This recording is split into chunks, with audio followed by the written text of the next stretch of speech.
अस्सलाम वालेकुम, welcome to the sports action. मैं हूं आपका होस्ट शुएब जट और बात कर लेंगे पाकिस्तान टीम के दौरा इंग्लैंड की, जिसके लिए आज पाकिस्तान टीम ने उड़ान भर ली है और अब इंग्लैंड पहुंचेगी। इंग्लैंड से वूस्टरशायर जाएगी, वहां पे 14 दिन का क्वारंटाइन करेगी पाकिस्तान टीम होटल में और उसके बाद उसका क्रिकेट एक्शन शुरू होगा। लेकिन 14 दिन के दौरान भी पाकिस्तान टीम जो है वो जिम सेशंस करती रहेगी, अपनी इंडिविजुअल ट्रेनिंग जो है वो करती रहेगी। कौमी क्रिकेट टीम 3 टेस्ट और 3 T20 मैचेस की सीरीज के लिए दौरे इंग्लैंड पर रवाना हुई है। सीरीज से कबल कोरोना टेस्ट और 14 रोजा करंतना पाकिस्तान को गुजारना होगा। चेयरमैन पीसीबी और इनकी अहलिया भी टीम के साथ गए हैं। Bowling coach Waqar Younis England में ही टीम को ज्वाइन करेंगे। एक रिपोर्ट देखते हैं। मिशन दौरा इंग्लैंड का आगाज, कौमी क्रिकेट टीम मैनचेस्टर रवाना। 20 रुकनी स्क्वाड और मैनेजमेंट के 11 अरकान खुसूसी तैयारी से रवाना हुए। कोरोना वायरस के बाइस SOPs पर मुकम्मल अमल दरामद किया गया। चेहरे पर मास्क लगाए खिलाड़ी एयरपोर्ट लॉन्च और तैयारे में एक सीट के फासले से बैठे नजर आए। मैनचेस्टर पहुंचते ही कौमी टीम को वूस्टरशायर ले जाया जाएगा, जहां तमाम खिलाड़ी और मैनेजमेंट के अरकान के कोरोना टेस्ट होंगे। 14 रोज करंतना में भी रहेंगे। 13 जुलाई से तैयारियों का आगाज होगा। सीरीज से कबल प्रैक्टिस मैचेस भी शेड्यूल हैं। कौमी टीम दौरे में 3 टेस्ट और 3 T20 मैचेस खेलेगी।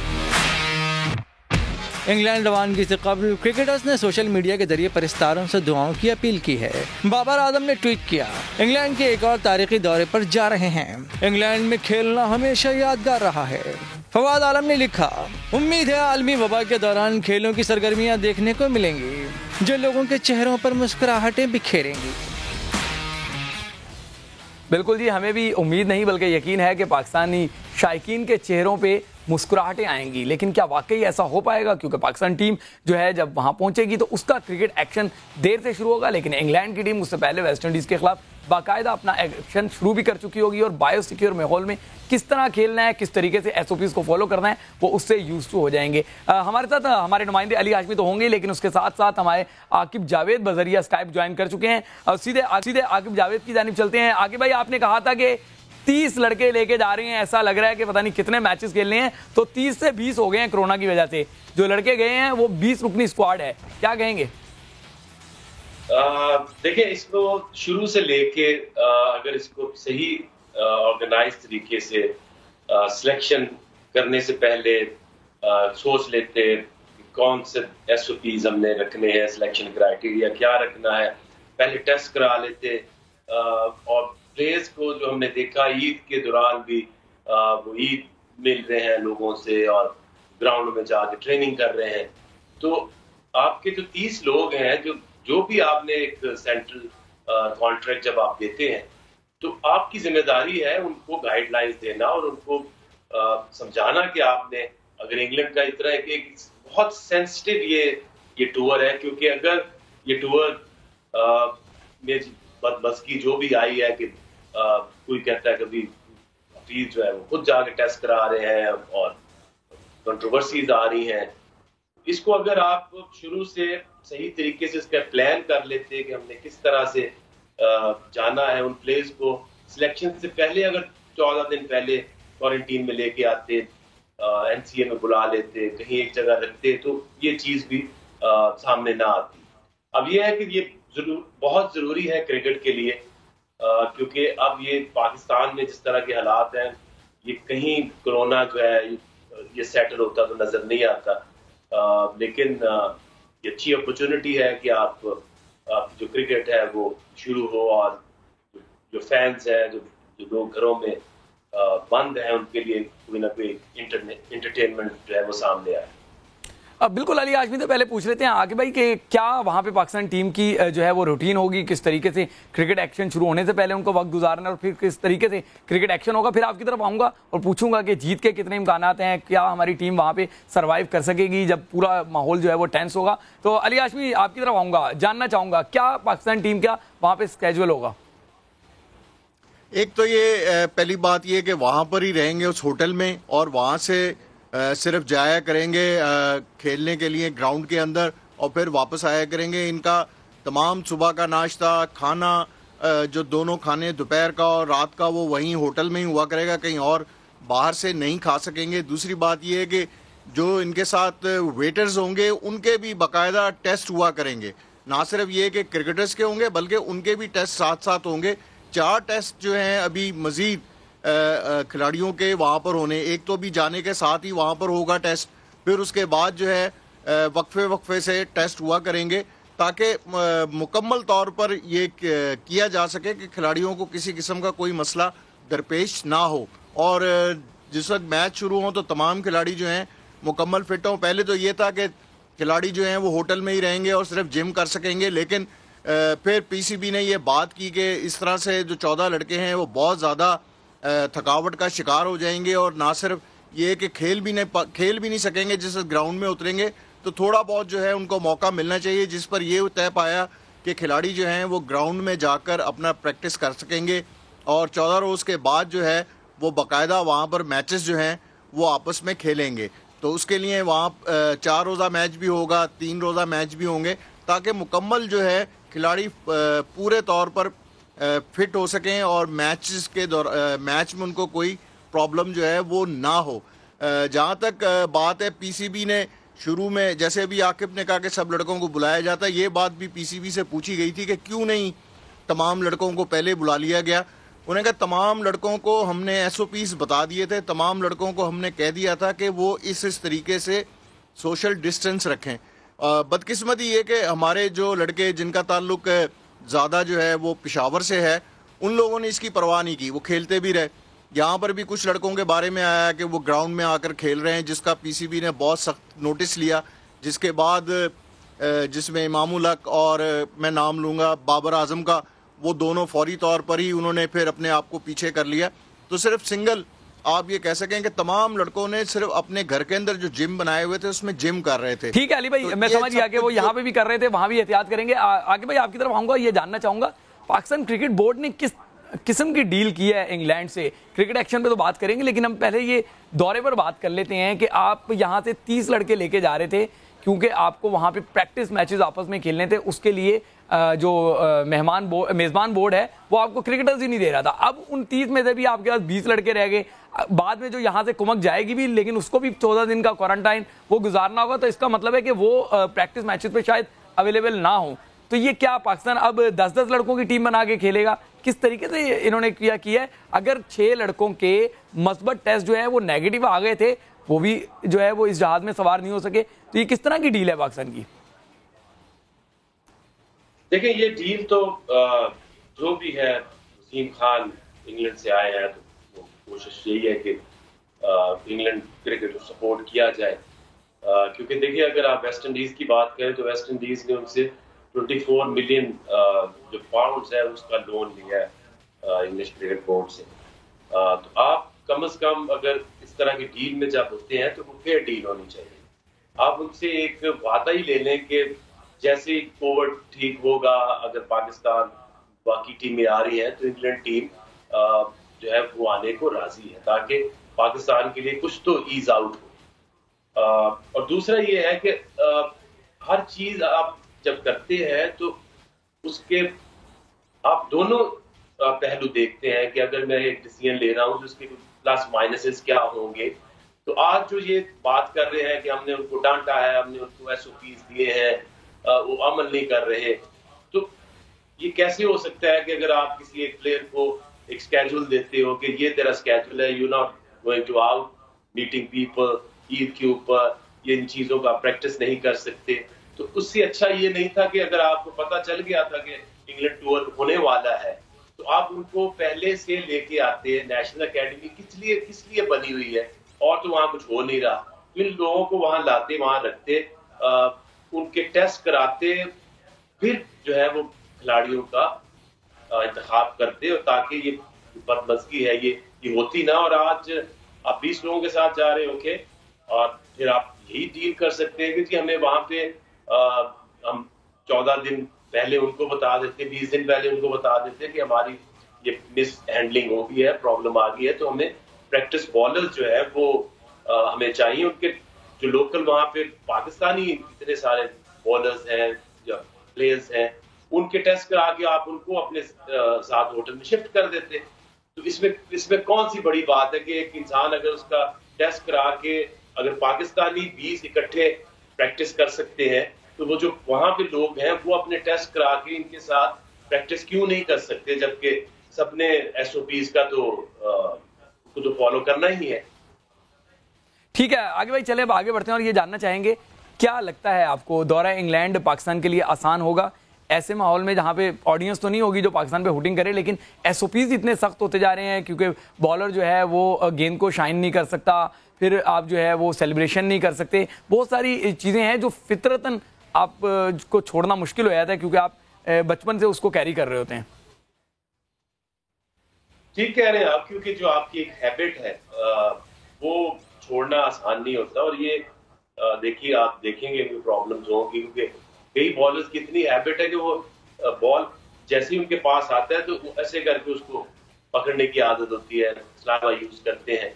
लेकिन एक चीज है कि आप लोगों ने बॉल को चमकाना तो है, अब वो कहाँ छुपा के रखते हैं अपनी वैसलीन, वो अपनी ट्राउजर्स पे लगाते हैं या अपने शर्ट पे कहीं लगाते हैं, क्योंकि एक बॉलर है अगर उसको बॉल 20 ओवर के बाद या 10 ओवर के बाद शाइन नहीं मिलेगी तो वो क्या करेगा। वहां पे इतने ज्यादा गर्मी टाइम्स नहीं पड़ती कि आपको स्वेट आए और आप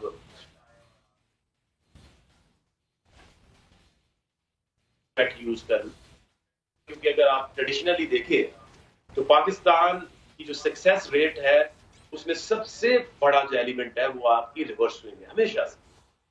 और अगर आपको जो पुराना बॉल है अगर एक तरफ से वो शाइन नहीं होगा, स्वेट नहीं लगेगी, अब स्लाइवा नहीं यूज करोगे तो हैवी नहीं होगा, क्योंकि रिवर्स स्विंग होती इसलिए है कि जैसे बॉल पुराना होता है एक तरफ से वो हल्का होता जाता है, रफ होता जाता है, दूसरी तरफ आप उसको हैवी करते जाते हैं जिससे रिवर्स स्विंग होती है। तो अगर आपको रिवर्स स्विंग नहीं मिलेगी, आपकी बॉल स्विंग नहीं होगी तो आपको विकेटें कैसे मिलेंगी। और आपकी जो स्पिन बॉलिंग है उसमें स्वाइब यासिर शाह के आपके पास कोई ऐसी ऑप्शन नहीं है। और यासिर शाह की भी अगर आप परफॉर्मेंस देखें फ्रॉम लास्ट 2 इयर्स तो डिक्लाइन की तरफ जा रहे हैं, बहुत कम उन्होंने विकेटें ली है। तो जब तक आप 20 विकेटें नहीं लोगे तो आप टेस्ट मैच कैसे जीत सकते हैं। और दूसरा आपकी जो बैटिंग को अगर आप देखते हैं तो आप इस वक्त अगर पूरी दुनिया में अगर पाकिस्तान के जो प्लेयर्स हैं उनकी डिस्कशन किसी से करें या पूछें तो उनको सिर्फ बैटिंग में एक नाम आता है, वो है बाबर आजम। उसके बाद 1-2 प्लेयर्स हैं जिनको पहले से एक्सपीरियंस है, अजहर अली है, उन्होंने वहां पे खेला हुआ है, उससे शफीक है। तो आपके पास ये 3 बैट्समैन हैं जो कि वहां खेल चुके हैं और उनको कुछ एक्सपीरियंस है इंटरनेशनल क्रिकेट का।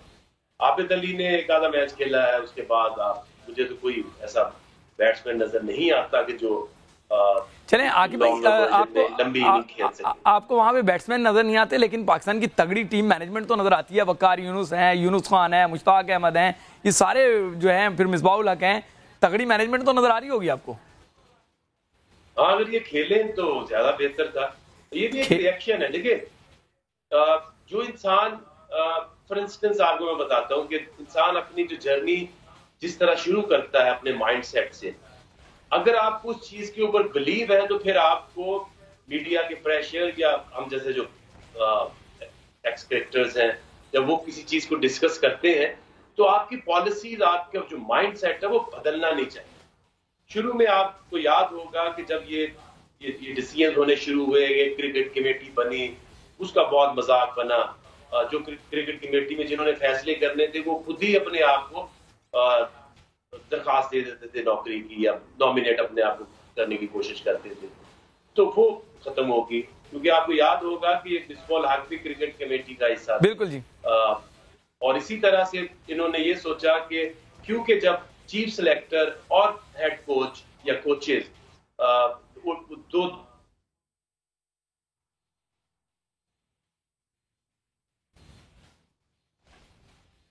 क्रिटिसिज्म आया। अली भाई आपकी तरफ आऊंगा, टेक्निकल मसला वहां पे इशू हो गया है। आकिब भाई थोड़ी देर में दोबारा ज्वाइन कर लेंगे, बल्कि हो गई है राब्ता। जी आकिब भाई। जी मैं ये एक्सप्लेन कर रहा था कि आप अपनी जो फिलॉसफी है, आपका जो माइंड सेट है, उसको आपको बैक करना चाहिए। ये नहीं होना चाहिए कि आप जरा सा प्रेशर पड़े और आप उससे हट जाओ। इन्होंने इससे ऐसी मिसबाहुल हक को सारी पावर्स दी कि वही चीफ सेलेक्टर है, वही हेड कोच है, वही बैटिंग कोच है, और इस्लामाबाद के भी वो हेड कोच होंगे, क्योंकि ये नहीं होना चाहिए। कॉन्फ्लिक्ट ऑफ इंटरेस्ट है सीधा सीधा, लेकिन उन्होंने कहा कि हम मिसबाह हक को सीखने का मौका दे रहे हैं। ये दुनिया का वाहिद क्रिकेट बोर्ड होगा कि जो इंसान को हेड कोच बना के और उसको साथ साथ सिखा भी रहा है। और जब प्रेशर पड़ा, क्योंकि उनका ये था कि यार एक इंसान है, वो उसको प्रॉब्लम ना हो, वो सिलेक्ट वो करे, कोच वो करे, बैटिंग वो सिखाए, ताकि एक हार्मनी एक इंसान के अंदर ही रहे। लेकिन आज क्या हुआ फिर? आज जब कोई ऐसी चीज तो हुई नहीं है, उसके बाद ये सारा प्रेशर ऑफ करने के लिए फिर यूनुस खान को जब शुरू में अप्रोच किया तो मुझे अभी तक याद है कि 2 लाख रुपए की खातिर यूनुस खान से डील ना हो पाई। और वो थी चीज जिसके यूनुस खान को लाना चाहिए था आपकी अकेडमी में, आपकी अंडर 19 में, आपकी टीम में, क्योंकि असल कोचिंग तो उधर होती है। अब आप ये देखेंगे अभी तक यूनुस खान से कोई ऐसी सिलेक्शन के ऊपर कोई डिस्कशन नहीं हुई, कोई सलाह नहीं ली गई। अब वो वहां जाएंगे 14 दिन 15 दिन 20 दिन एक प्लेयर्स के साथ वो वक्त गुजारेंगे, उससे क्या होगा? ये एक जो प्रोसेस है लर्निंग का, एक लॉन्ग टर्म होता है। ये नहीं होता कि आप अब यूनुस खान को भी हम ले आए हैं, हम वकार को भी ले आए हैं, बट अभी तक तो वकार जो है वो ऑस्ट्रेलिया में बैठा हुआ था। इतने जब से आपने उसको रखा, उसका यूज क्या किया? आप जब तक लॉन्ग टर्म के ऊपर लोगों के साथ काम नहीं करते, उनको यूटिलाइज नहीं करते। यहाँ पे आपको इंटरप्ट करूंगा। एक बहुत ज्यादा जो साबिक क्रिकेटर्स हैं ये बात कर रहे हैं कि ये सुपरस्टार्स की आपस में नहीं बनती, तो ये पाकिस्तान टीम को कैसे लेके आगे चलेंगे? आपको लग रहा है कि इनकी आपस में नहीं बनती क्या? वकार यूनुस हो गए, यूनुस खान हो गए, मिसबाह उल हक हो गए, मुश्ताक अहमद हो गए। देखिए, इसमें ईगो प्रॉब्लम्स तो होती हैं, बट जो प्रोफेशनल्स होते हैं वो अपने अपना काम करते हैं और उनको कोई एक इंसान लीड करता है। मिसबाह हक का ये एक टेस्ट है, क्योंकि मुझे जो लगता यही है कि जब अच्छा हो रहा हो तो सारे इकट्ठे होते हैं, जब यहाँ पे बैटिंग की प्रॉब्लम आएगी तो प्रेशर डेफिनेटली आहिस्ता आहिस्ता यूनुस की तरफ जाएगा। तो हमें लोग अच्छी तो बात है कि इन लोगों को, इन नाम जो बड़े बड़े नाम हैं जिन्होंने सर्व किया, उनको रखना चाहिए, बट उनसे काम लेना चाहिए ना। अभी तक तो मुझे नहीं समझ आई कि वकार हो या मुश्ताक हो, उन्होंने अभी तक कभी प्रैक्टिकली इन प्लेयर्स के साथ काम किया हो। टूर्स के ऊपर जाना, टूर्स के ऊपर थोड़ी कोचिंग होती है। आप तो प्री सीजन में सारा साल जब उनके साथ काम करते हैं तो फिर आहिस्ता आहिस्ता आप अपना जो नॉलेज है, जो स्किल्स है, वो ट्रांसफर कर सकते हैं। अच्छा, आगे भाई कितने चांसेस हैं पाकिस्तान के दौरा इंग्लैंड में जीतने पे? हार जीत पे बात कर लेते हैं, हमने चीजें डिस्कस कर ली। चांसेस क्या हैं पाकिस्तान के जीतने के? देखिए, चांसेस तो बहुत ही ज्यादा कम है, क्योंकि उसकी जनरल वजह यही है कि आप बाद में देखें इंग्लैंड की टीम जिस तरह स्टैब्लिश हुई है, और उनको एडेड एडवांटेज भी होगा क्योंकि वो काफी अच्छे से नंबर 1 नंबर 2 इस रेस में खेल रहे हैं, और अभी वेस्ट इंडीज से भी उनकी सीरीज हो चुकी होगी। तो आई थिंक बहुत कम चांसेस है पाकिस्तान के, और मुझे ये डर है कि ये अगर 5 दिन के 3 टेस्ट मैच हो गए तो व्हाइट वॉश के काफी चांसेस है। अल्लाह ना करे ऐसा हो। अली भाई, आपकी तरफ आऊंगा, आपसे जानना चाहूंगा कि क्या पाकिस्तान का वहां पे शेड्यूल अगर आप बता सकें कि पाकिस्तान को कैसे कैसे खेलना और कहां कहां खेलना है। देखिए, पहला जो वुस्टरशायर में ज़्यादातर मैचेस हैं, 2 टेस्ट जो हैं पाकिस्तान ने वहाँ जाकर खेलने हैं, बाकी फिर 3 मैचेस भी जो T20 हैं वो भी वहाँ पर ही खेलने हैं। तो मैं एक जो बात जैसे भी की है आकिब ने, मैं उससे कुछ थोड़ा बहुत तो मैं मुत्तफिक होऊंगा, लेकिन बहुत ज़्यादा नहीं। हाँ, पहला टेस्ट जो है वो थोड़ा सा मुश्किल होता है। इस पहले टेस्ट में ही अगर हमारी कारकर्दगी अगर कुछ अच्छी ना रही तो फिर ये होगा कि प्रेशर जो है वो टीम के ऊपर आ जाएगा। तो पहला टेस्ट जो है वो हमारे लिए बहुत अहमियत है, उसकी 5 अगस्त से वो शुरू होगा। तो इसमें थोड़ा सा जो है अगर हमारी टीम इसमें थोड़ा सा इम्प्रूव कर पाए तो फिर मैं समझता हूँ कि अगर पहले टेस्ट में हमारी टीम ने बेहतर किया तो फिर बाकी की सीरीज जो है वो इतनी मुश्किल नहीं होगी। ऐसा ही हो कि बाकी की सीरीज जो है वो मुश्किल ना हो। आके भाई, अगर आप हमारे साथ लाइन पे हैं तो आपसे ये जानना चाहूंगा कौन सा शोबा है? आपने बता दिया कि जब रिवर्स स्विंग नहीं होगी तो हमारी बॉलिंग लाइन जो है उसको मुश्किलात का सामना होगा। हमारी बैटिंग अमूमन जो है वो यूके में स्ट्रगल करती हुई नजर आती है, तो कितने को रन्स स्कोर बोर्ड पे लगे होंगे कि हमारे बॉलर्स कर सकें? देखिए, अगर आप अपनी ये पूरी अगर टीम को देखें तो इसमें आपको बैटिंग में तो बहुत कम एक्सपीरियंस नजर आता है। अगर आप बॉलिंग की बात करें तो आपके जो बॉलर्स हैं उनमें कौन आपको मैच विनिंग बॉलर आपको नजर आ रहा है? फास्ट बॉलर्स हैं तो वो यंग हैं, यासिर शाह, आपके पास वहाद एक स्पिनर है जिन्होंने पास में विकेटें ली हुई हैं, लेकिन उनकी भी जो परफॉर्मेंस है या पिछले एक साल से तो डिक्लाइन की तरफ जा रहे हैं।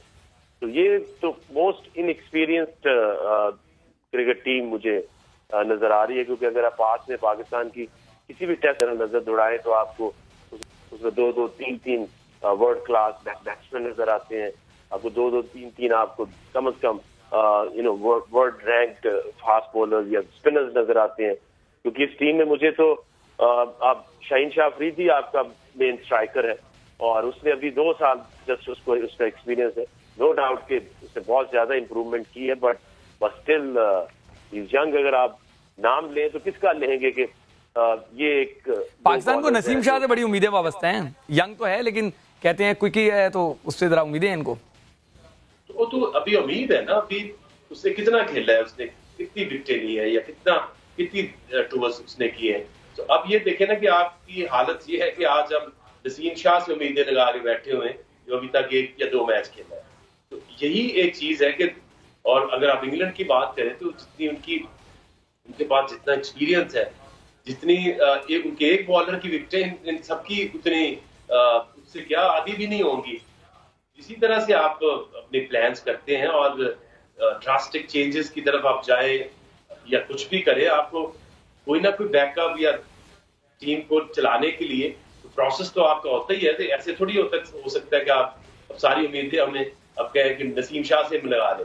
अच्छा आकिब भाई, बातें ये हो रही हैं कि पाकिस्तान क्रिकेट में बड़ी शफाफियत आ गई है, सिलेक्शन बड़ी शफाफ तरीके से हुई है, लेकिन नोमान अली हम देख रहे हैं जो पाकिस्तान का डोमेस्टिक का नंबर 1 बॉलर था, उसको मौका नहीं मिला।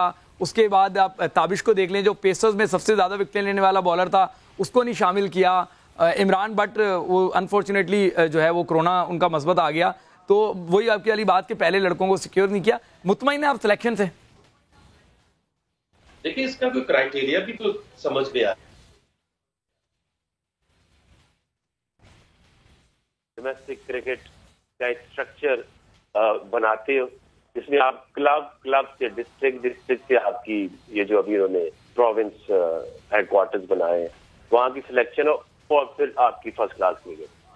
अब जब उसमें आप परफॉर्मेंस कोई प्लेयर करेगा तो उसको खेलना चाहिए। तो ये तो एक मजाक नजर आ रहा है, क्योंकि अभी भी क्या प्रोसेस क्या था, लाइकिंग डिसलाइकिंग या किसी चीज को मद्देनजर रखा, किस चीज को ध्यान में रखा? अगर आपने सारे जो ये 29 प्लेयर्स अनाउंस किए थे तो इसका क्राइटेरिया क्या था, ये किसने डिसाइड किया? आपकी सिलेक्शन कमेटी जो है उसका कहाँ पे उनकी मीटिंग हुई, मिनट्स ऑफ द मीटिंग किधर है, किन किन चीजों को जहन में रखते हुए ये 29 प्लेयर्स आपने सिलेक्ट किए? क्योंकि आपने बड़े दावे किए कि ये खान साहब का, प्राइम मिनिस्टर का ये विजन है कि 6 टीमें होंगी, 6 टीमें होने से ऑस्ट्रेलियन निजाम आ जाएगा और फिर देखना आपकी क्रिकेट आगे जाएगी। तो आपने 6 टीमें की, उनकी आपने एक पूरा सीजन कराया, उसके ऊपर इतना पैसा लगाया, उसमें लोगों ने परफॉर्मेंस दी। ना तो टॉप 5 जो बैट्समैन उनमें से आपने किसी को सिलेक्ट किया, ना बॉलर्स को आपने सिलेक्ट किया। तो शफाफियत किस चीज की शफाफियत? क्योंकि इंसान, अब सिलेक्शन कमेटी है, वो बताए ना कि उनकी कहाँ मीटिंग हुई, मिनट्स ऑफ द मीटिंग कौन से थे, किन किन चीजों को ध्यान में रखते हुए।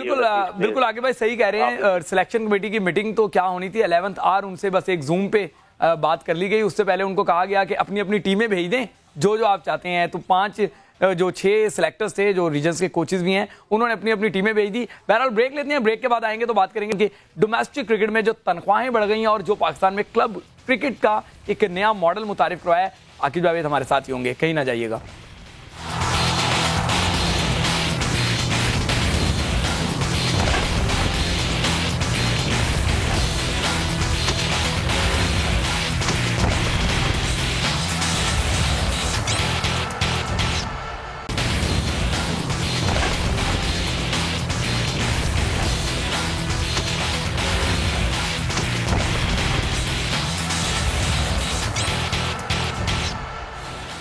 Welcome back. अब बात कर लेते हैं पाकिस्तान के डोमेस्टिक क्रिकेट में जो नारा बुलंद किया गया है कि दौलत की रेल पेल हो गई है, खिलाड़ियों को पैसों से जो है वो उनको पैसों की बौछार कर दी गई है। तो चलते हैं अपने नुमाइंदे अली हाशमी की जानिब और उनसे जानेंगे कि पाकिस्तान के डोमेस्टिक क्रिकेट में कितनी को पैसे की रेल पेल हो गई है। अली भाई बताइएगा ज़रा डिटेल।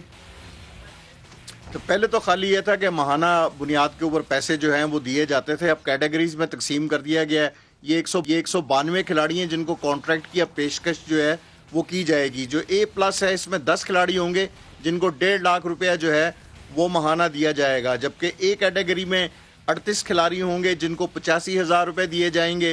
B कैटेगरी में 48 खिलाड़ी होंगे, इनको 75,000 रुपये दिए जाएंगे। C कैटेगरी में 72 खिलाड़ी होंगे, इनको 65,000 रुपये दिए जाएंगे। और जो D कैटेगरी होगी उसमें 24 खिलाड़ियों को रखा गया है जिनको 40,000 रुपये जो हैं वो दिए जाएंगे।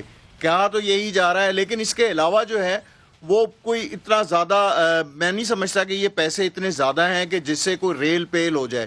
क्योंकि अगर खिलाड़ी साथ में पहले ये था कि डोमेस्टिक क्रिकेट में भी डिपार्टमेंट की तरफ से हिस्सा लेता था तो उसको दोनों तरफ से पैसे जो थे वो मिलते थे, एक बाकायदा तनख्वाह जो है वो इसको मिलती थी। और ठीक है अली भाई बिल्कुल आपने डिटेल दे दी है। मैं क्योंकि टाइम कम है आकिब भाई की जानिब सवाल लेके जाऊंगा, लेकिन आकिब भाई आपको बताता चलूं कि पहले जो डिपार्टमेंटल क्रिकेटर A कैटेगरी का कोई क्रिकेटर होता था उसको 2.5 से 3 लाख रुपए माहाना तनख्वाह मिलती थी।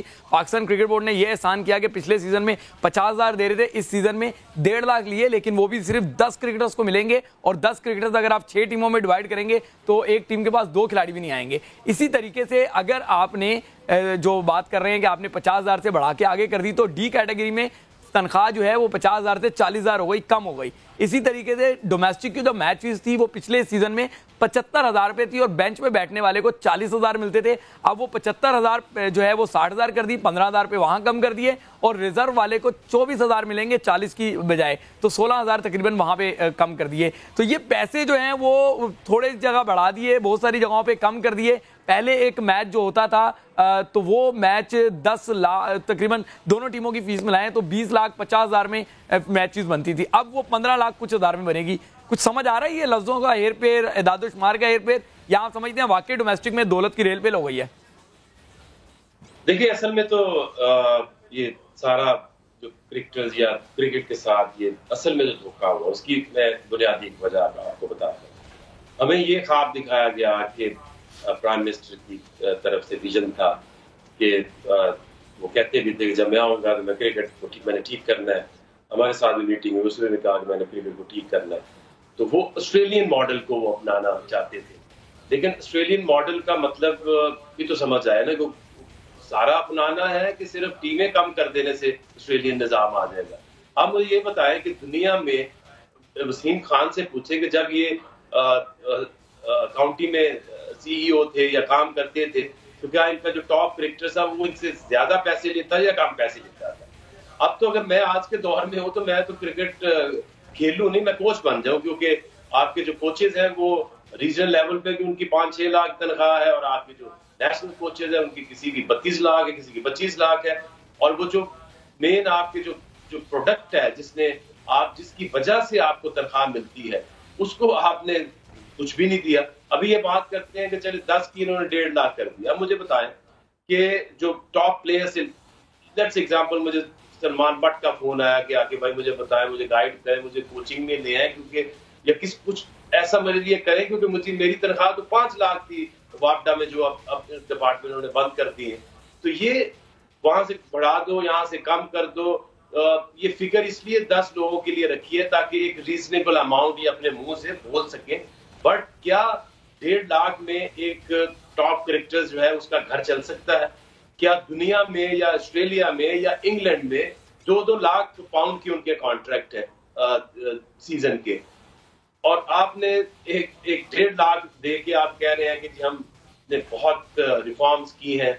अभी तक सिस्टम तो इन प्लेस आया ही नहीं है। वो कैसे, जब तक सिस्टम इन प्लेस नहीं होगा, एक प्लेयर जो है वो क्लब से, वो कौन सी क्लब होगी, उसका मॉडल क्या होगा, स्कूल क्रिकेट किधर है, कॉलेज क्रिकेट किधर है, यूनिवर्सिटी क्रिकेट किधर है, नीचे आपके सिस्टम ही कोई नहीं है, तो आप सिलेक्शन कैसे करोगे?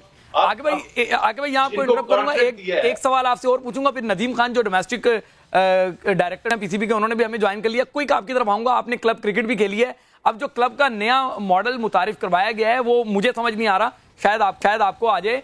उसके मुताबिक अब जो क्लब होगा उसके पास अपना ग्राउंड होना, अपना नेट एरिया होना जो है वो लाजिम है, और फिर इसी तरीके से जो एक क्लब है उसके पास लेवल 1 का कोच होना लाजिम है। तो अगर कराची की हम बात करें, 100 से ज्यादा रजिस्टर्ड क्लब हैं, तो पीसीबी के लेवल 1 100 कोचेस तो कराची में भी नहीं होंगे।